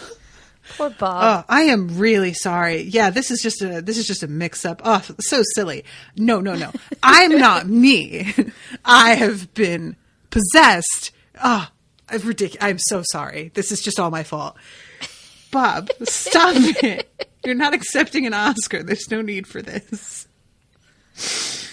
Oh, God. Did you get the screen cap of her face? Yes. I sent it on Skype.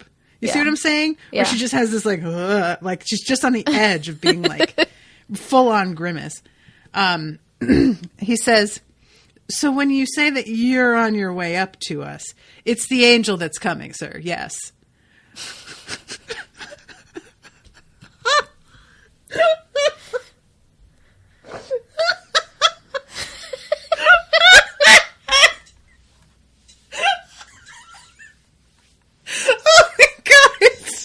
To me.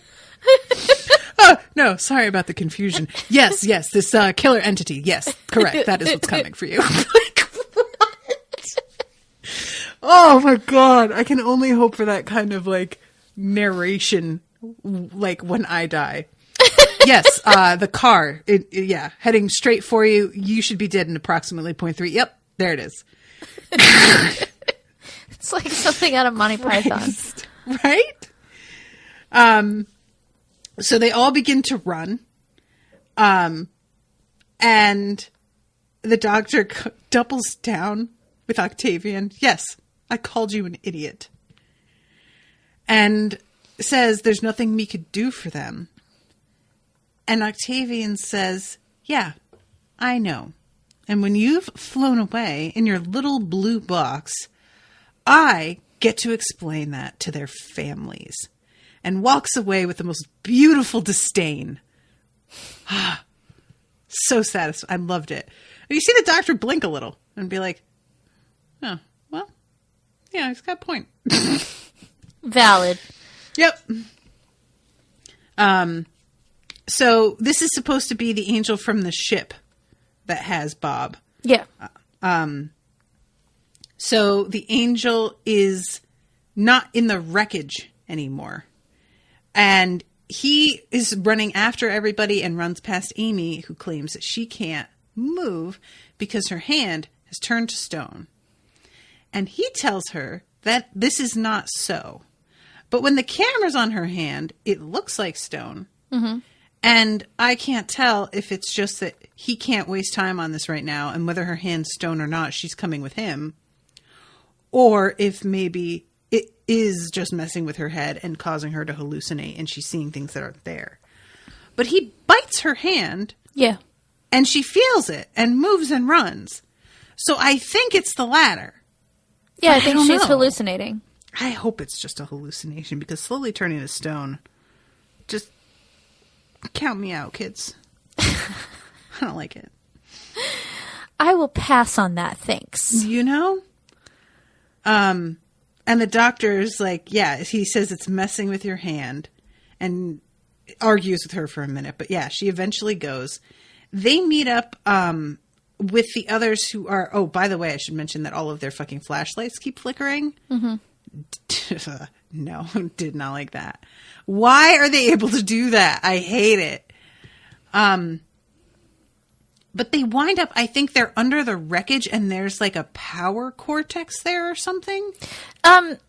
This is unclear to me. Didn't they throw up a gravity well to Girl. give light at the beginning? When they first got in there at the bottom of the catacombs, they threw up what's called a gravity well. It looks like a ball, and it's like a ball of light. But it floated Gravity up. That's how globe. Okay, That's yeah. how they knew how to get up there. Gravity globe, gravity well is, I think, from the book I'm reading. Sorry, guys. Oh yeah, because that's what the doctor threw up there. Right. Yeah. It kicks it like a soccer ball. Yeah, and it illuminates the entire cavern so they can see where they have to go. So now Right. they're up just below the wreckage, and that light is up there, but it's messing with that light too. Mm-hmm. Okay, so that's not cool. I hate this. They're draining the power from like the actual batteries of the flashlights, apparently. Yeah. Which will make things go dark, which means they won't be able to see them, which means that they are going to be attacked. We don't have the climbing equipment to reach the Byzantium. There's no way up, no way out. And this is when River says no pressure, but this is when you usually have a really, really good idea. And the doctor, well, everybody's like shit flashes, like really goes out in a way that it hadn't so far. And we see the angels are much closer. And the doctor pulls... I hate these fucking faceless angels, guys. They are so much worse. The scary face angels with their teeth are bad enough. But when it's like this, it's just so much... It's like the worst combination of the weeping angels and zombies. You know? Like they're rotting. Yeah. So, Bob, which I should mention in the subtitles, the captions, it says Angel Bob. It's just kind of sweet sounding. It doesn't sound nearly sinister enough. He says, "Can I speak to the doctor, please?" And the doctor grabs the thing and says, "Hello, angels. What's your problem?"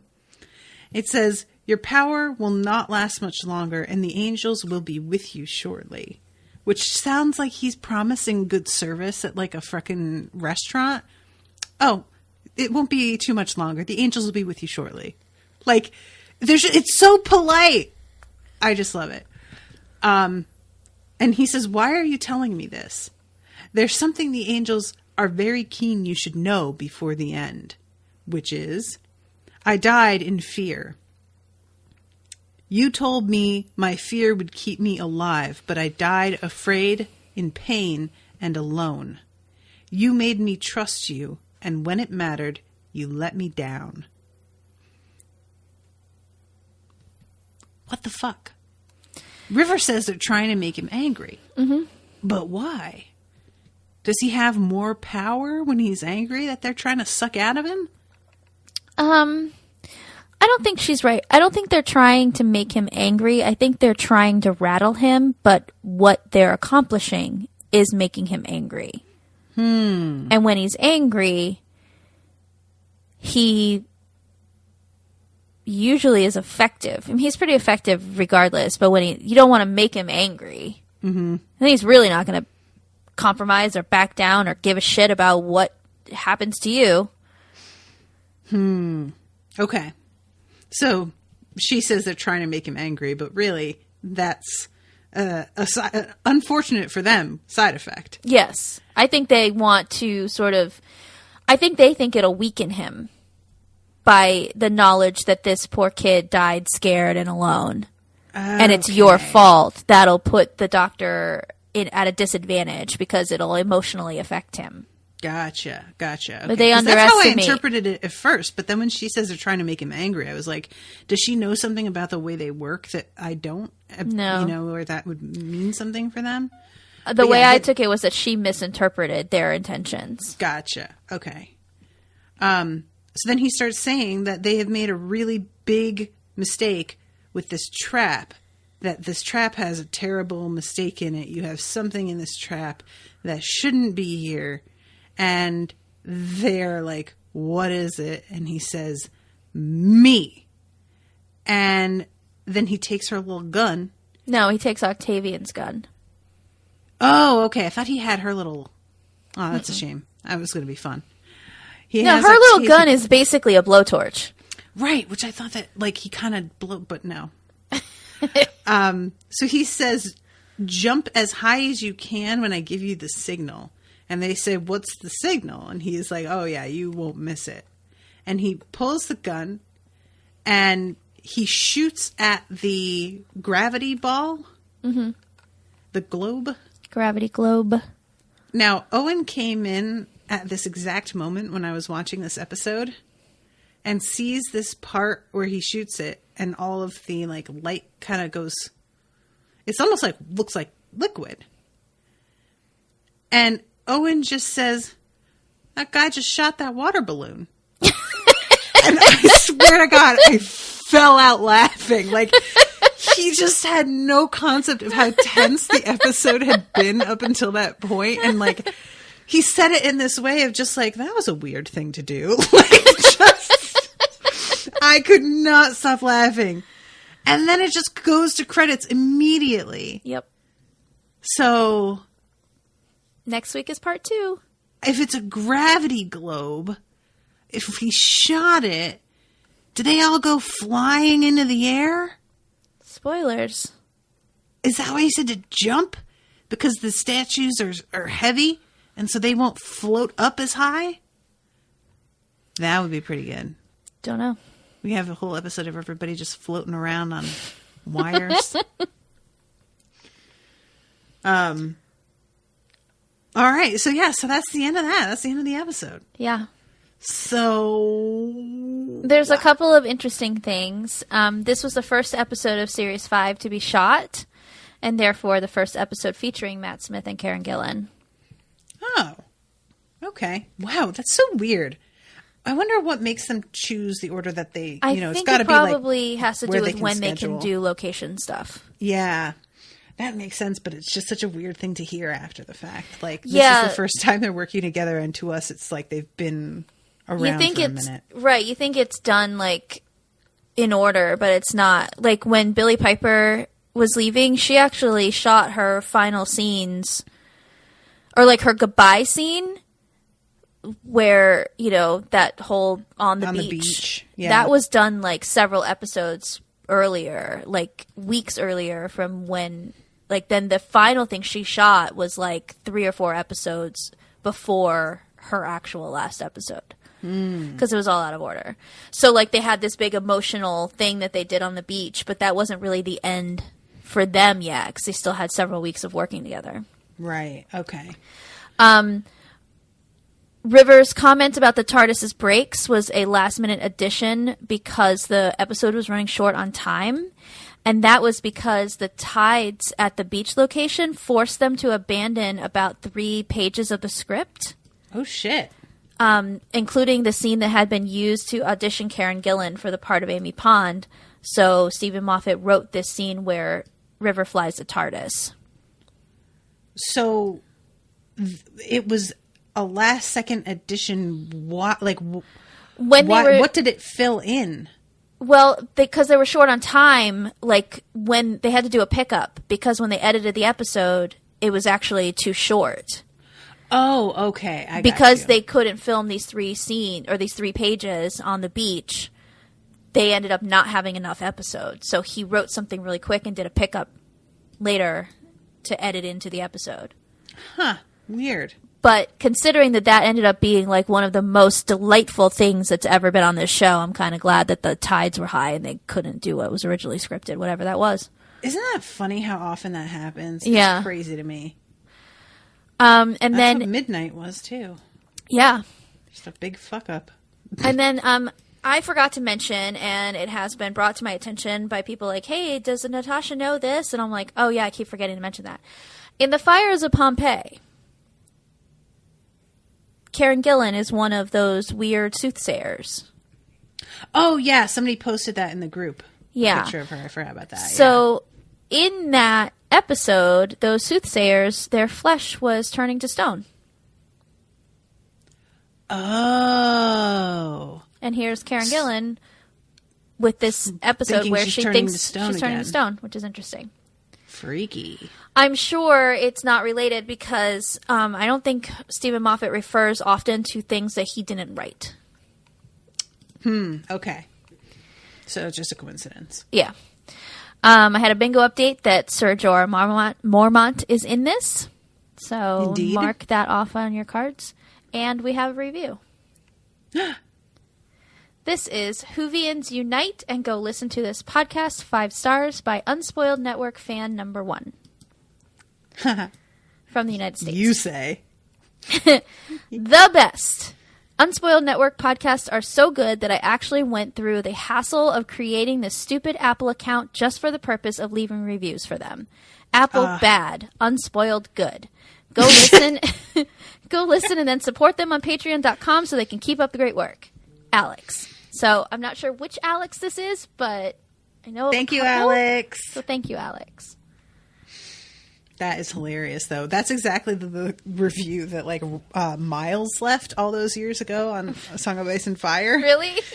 Yeah, he was like, the show is so good that I made a fucking Apple account. Fuck Apple. Fuck everything Apple stands for. The show's really good. Listen to it. Fuck Apple. The end. It was just like, nice. Appreciate it. Chris Tex left a review once on The Constant and was like, bitching about how much a pain in the ass it was for him to figure out his Apple ID. He had to come up with a new one and sign up and all this crap just so he could leave us a review, which I really appreciated. Yay. All right, so I'm just going to say hi to new patrons real quick. I don't think I did the greetings to newbies last week. So you didn't. We have Brittany Fitzgerald, R.L. Beauchamp, Matthias Jensen, Michael Simpson, Thad Komorowski, Kimberly Smith, Ashley Wilson, Victoria Englert, Valerie Mott, Montaigne One, Ishmael, Rebecca Drews, Vanessa McNamara, and Kelsey Richard. So welcome to all of you. Thank you all so much for becoming patrons and helping us reach 83% as of today. Really appreciate all of you guys. I hope that you are enjoying the Twilight coverage. For those of you who are interested, who are patrons and are listening to Twilight, I have made an event in the patron group for the live read of Chapter 18 of Breaking Dawn, which I will be reading on Crowdcast 2 miles on camera. My God. I am so excited. When does this occur? It's March 11th, which just happens to be Miles's birthday. Oh my God. It's a perfect storm. Is this the chapter I think it is? I bet it is. Okay. The only main thing that anybody ever talks about from that book?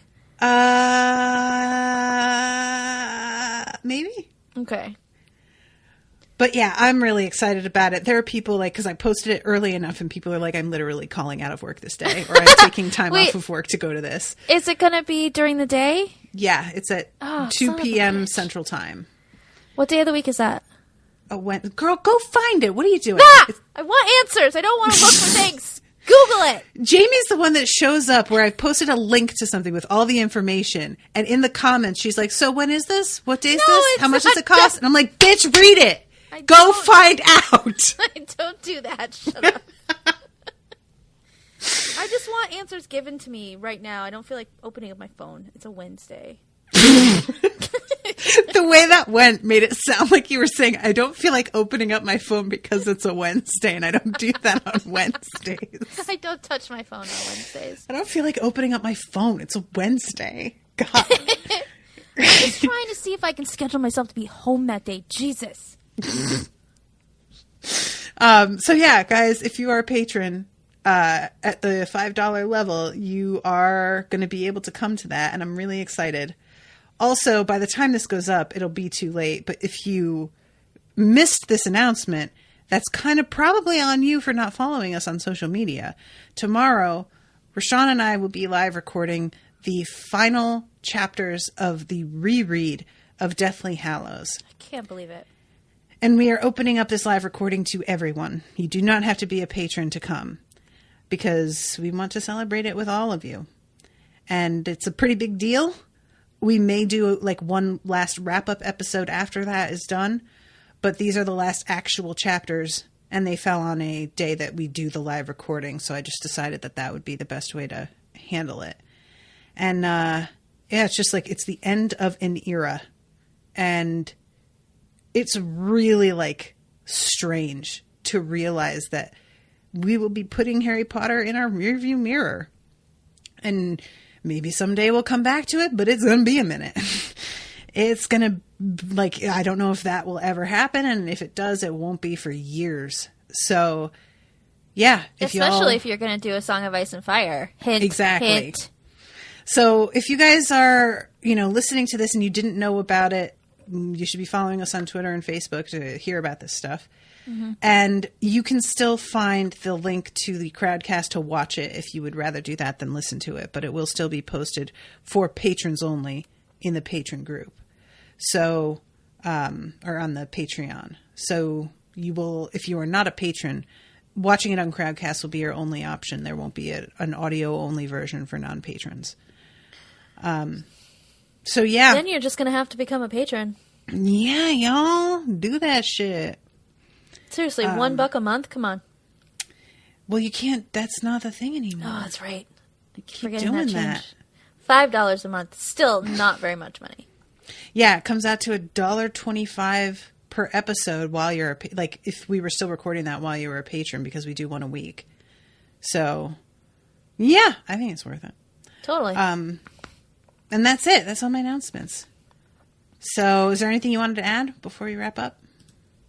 I don't think so. I do feel like there was something I was supposed to tell you, but I didn't go back through the Whovian group post.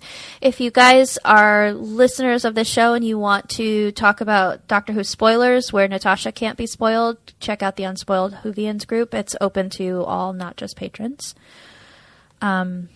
This isn't a patrons only show, but sometimes the exclusive groups are just for patrons. Right, yeah. This is for anybody who's a Whovian who doesn't want to, make Natasha mad by spoiling her in any of the regular groups. And people are really good about hey, so here's some information. Can I post this on the main page? So I appreciate that. It's appreciated. Yeah. And I want to just give a special shout out to my sister-in-law, Jess, who had a very, very bad day yesterday and loves Doctor Who and loves this show. I love you, and I'm sorry that your employers suck and fired you when you're 6 months pregnant. Yeah, sorry, Jess. That blows. Yeah, I'm super mad about it. I don't even know how to deal with it, but I really want to fly to Colorado and just, I don't know. I know that feeling. Throw Molotov cocktails at their cars or something. I am all about lighting the vehicles of employers on fire. So. I just want to pull Thanks, a Jason everybody. Mendoza and That's that's the Unspoiled fucking vibe. Burn cars. Yeah. All right, everybody. Well, thank you all so much for listening. We hope you enjoyed the show, and we will see you next week with a new episode. Until then, toodaloo, motherfuckers. Goodbye, sweetie.